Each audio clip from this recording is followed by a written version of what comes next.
സലഫി പണ്ഡിതിനെതിരെയുള്ള IS ആരോപണം ചെറുക്കാൻ മുസ്ലിം league രംഗത്തെത്തിയതിനെതിരെ സമസ്തയുടെ എതിർപ്പ് രൂക്ഷം. MM അക്ബറിനെ ന്യായീകരിച്ച് മുസ്ലിം ലീഗിന്റെ മുതിർന്ന നേതാക്കൾ കോഴിക്കോട് കൺവെൻഷൻ നടത്തിയതാണ് സംഘടനയെ ചൊടിപ്പിച്ചിരിക്കുന്നത്. ഭീകരതയുടെ പേരിലുള്ള മുസ്ലിം വേട്ടയ്ക്കെതിരെ ജനജാഗരണം എന്ന പ്രമേയത്തിൽ കഴിഞ്ഞ ദിവസമാണ് മുസ്ലിം ലീഗ് കോഴിക്കോട് കൺവെൻഷൻ നടത്തിയത്. പരിപാടിയിൽ സലഫി പണ്ഡിതൻ MM അക്ബറിനും പീസ് ഫൌണ്ടേഷനുമെതിരെയുള്ള പോലീസ് നടപടിക്കെതിരെയായിരുന്നു മുസ്ലിം ലീഗ് അധ്യക്ഷൻ ഹൈദരലി ശിഹാബ് തങ്ങളുടെയും PK കുഞ്ഞാലിക്കുട്ടിയുടെയും പ്രസംഗം.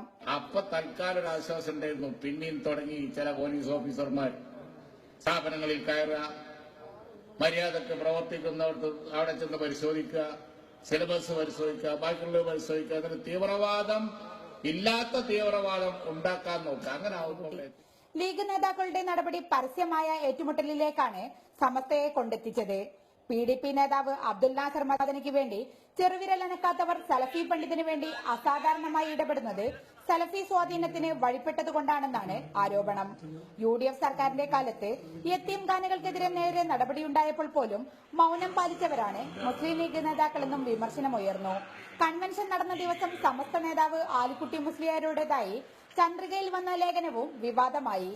MM അക്ബറിനെ പ്രതിക്കൂട്ടിലാക്കുന്ന പോലീസ് നടപടിയെ മുസ്ലിം വേട്ടയായാണ് ലേഖനത്തിൽ വിശേഷിപ്പിച്ചിരിക്കുന്നത്. ഈ ലേഖനം സമസ്തയുടെ തലപ്പത്തിരിക്കുന്നയാൾ ചെയ്യാൻ പാടില്ലെന്നായിരുന്നു നാസർ ഫൈസി കൂടത്തായി ഉൾപ്പെടെയുള്ള നേതാക്കളുടെ വിമർശനം.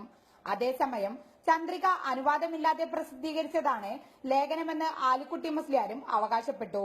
ഈ വിഷയത്തിൽ മുസ്ലിം ലീഗിനെതിരെ എന്ത് നിലപാട് സ്വീകരിക്കണമെന്ന് ചർച്ച ചെയ്യാനായി സമസ്ത നേതാക്കൾ പട്ടിക്കാട്ട് ഇന്ന് യോഗം ചേരും.